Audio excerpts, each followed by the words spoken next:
Good morning বন্ধুরা। তো কেমন আছো তোমরা সবাই? আশা করি সবাই খুব ভালো আছো, আমিও খুব ভালো আছি। তো আজকে সকাল সকাল আমরা বেরিয়ে পড়েছি ভোট দিতে। তো আমি আর বোন দুজনে মিলে একসাথেই গেছিলাম ভোট দিতে।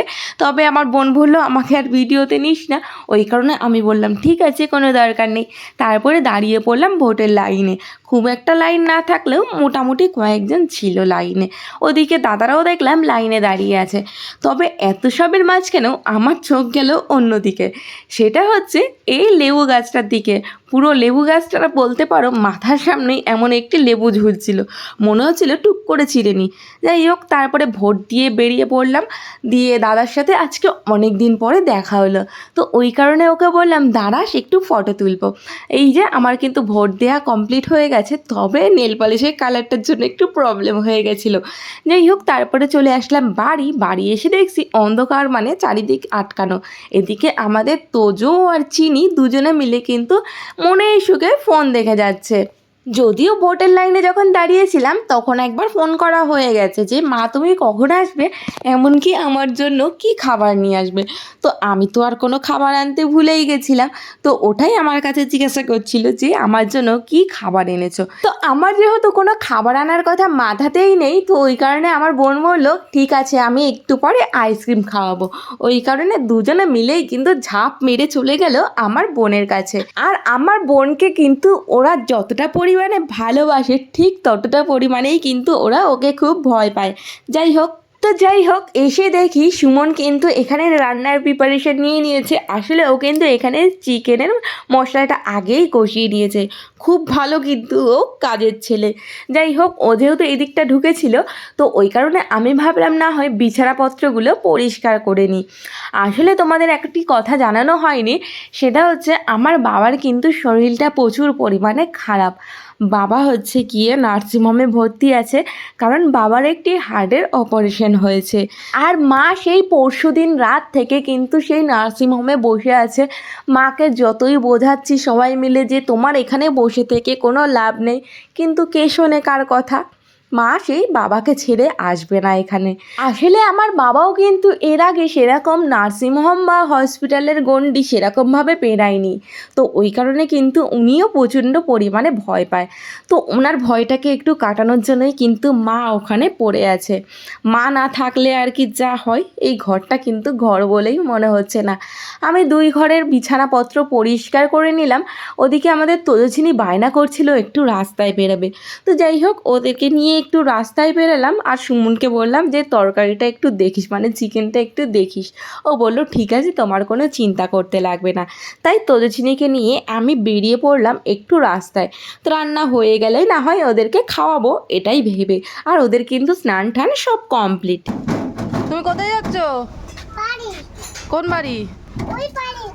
তোমার বাড়ি কোথায়? কোন তো? তুমি কোথায় থাকো?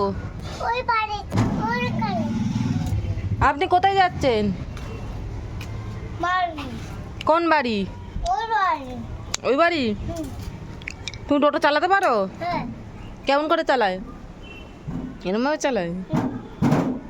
যাই হোক, তারপরে সোজা চলে আসলাম তোজস্বিনীকে খাওয়ানোর জন্য, কারণ বেলা কিন্তু অনেকটাই প্রায় হয়ে গেছে। আর এদিকে তোজস্বিনীকে কিন্তু ঘুম পাড়ানোর টাইমটাও পেরিয়ে যাচ্ছে। তো ভাবলাম আগে না হয় ওদেরকে খাইয়ে শুইয়ে দিই, তারপরে না হয় বাদবাকি কাজ করা যাবে। তো এখানে তোজস্বিনীকে আমি চিকেন দিয়েই ভাত খাইয়েছিলাম, তবে আমি বাড়িতে রান্না করলে একটু ঝাল কম দিয়ে করি, যাতে তোজস্বিনীও একটু খেতে পারে। তবে এই বাড়িতে তো আর অত পদে পদে করা হয়নি, তো ওই কারণে আমি শুধুমাত্র আলু তুলে নিয়েছিলাম চিকেনের থেকে, আর চিকেনগুলো এমনি তুলে নিয়েছিলাম। আলু এবং জল দিয়েই কিন্তু ভাতটা মেখেছিলাম। যাই হোক, তারপরে তোজস্বিনীকে এখানে শুইয়ে দিয়েছি আর ঘরটার লাইটটা অফ করে দিলাম। আর ওদের দুজনকে এই ঘরেই শোয়ালাম, কারণ এই ঘরটা অনেকটা পরিমাণে ঠান্ডা। তো এই ঘরটা ঠান্ডা হওয়ার কিন্তু একটি কারণ আছে, সেটি হচ্ছে এই বট গাছটা।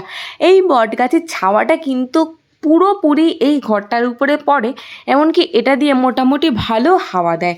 তো ওই কারণে কিন্তু এই ঘরটা খুব ভালো ঠান্ডা হয়ে থাকে, ওই কারণেই কিন্তু আমি ওদেরকে এই ঘরে শোয়ালাম। তো তেজস্বিনী ঘুমানোর পরে আর ভিডিও নেওয়া হয়নি, সোজা আমি সন্ধ্যাবেলা চলে আসলাম ভিডিও নিতে। যদিও নিতাম না, এখানে একটু ঝগড়া দেখানোর জন্যই তোমাদের ভিডিওটি নিয়েছিলাম। তেজস্বিনী রাস্তায় খেলছিল।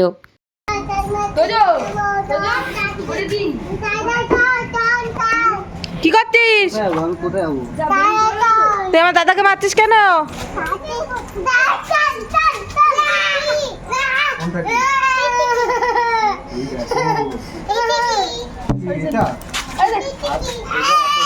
তারপরে আমি এবং দিদি দুজনে মিলে চলে আসলাম দোকানে, কারণ রাতের রান্নার আবার কি চিন্তা করব সেটাই ভাবছিলাম। তবে আমরা আসার সঙ্গে সঙ্গে আমাদের পেছন পেছন কিন্তু এনারাও সবাই মিলে চলে এসেছে। তো এনারা এত পরিমাণে বিরক্ত করছিল, কি কি নেব কি কি নেব না সেটা বুঝতেই পারছিলাম না, বলতেই পারছিলাম না যে এটা দাও বা ওটা দাও। যাই হোক, বাজারঘাট করে সোজা চলে আসলাম ঘরে। তো দ্বিতীয় দিকে ভাত বসিয়ে নিয়েছে, আর আমি এদিকে কিন্তু বাসন কটা মেজে নিচ্ছি। আসলে বাড়িতে তো এতজন মানুষের বাসন মাজি না, তো ওই কারণে একটু হিমশিম খেয়ে যাচ্ছি যে এত বাসন কিভাবে মেজে উঠবো। আর এই বাড়িতে আরও একটি প্রবলেম আছে, সেটি হচ্ছে জলের প্রবলেম। জল এখানে অল টাইম থাকে না, তো চাইলেও মানে মাঝে মাঝে যে বাসন মেজে রাখবো সেটাও করতে পারি না। এই বাড়িতে মাত্র 3 টাইমে জল আসে। তো এমন না যে জল আসে, অ্যাকচুয়ালি আমাদের কিন্তু মোটর বসানো, তবুও ওই যে ভাড়াটিয়া অনেকগুলো, ওই কারণে একটু সমস্যা হয়ে যায়।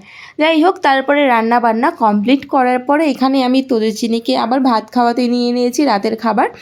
আর এদিকে ওদেরকে কিন্তু অনেক কিছু বুঝিয়ে বুঝিয়ে আজকে ভাত খাওয়াতে হচ্ছিল। আর এখানে থাকলে কিন্তু ওদের আর ফোনও লাগে না, তো এখানে যেহেতু ওর মামা থাকে, এখানে খেলার অনেক সাথী পায়, তাই ওদের অত একটা সমস্যা হয় না। যাই হোক, তারপরে রাতে সবার খাওয়া দাওয়া কমপ্লিট হওয়ার পরে আমরাও খেতে বসে পড়লাম।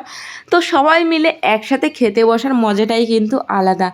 তবে এখানে নেই শুধু মা আর বাবা। তো চলো আজকের ভিডিওটা তাহলে এই অবধি। ভিডিওটি ভালো লাগলে অবশ্যই একটু লাইক শেয়ার কমেন্ট করে দিও। যারা এখনও অবধি চ্যানেলটি সাবস্ক্রাইব করোনি, প্লিজ চ্যানেলটি সাবস্ক্রাইব করে দিও। তো চলো আজকের জন্য টাটা, বাই বাই। সবাই ভালো থেকো, সুস্থ থেকো।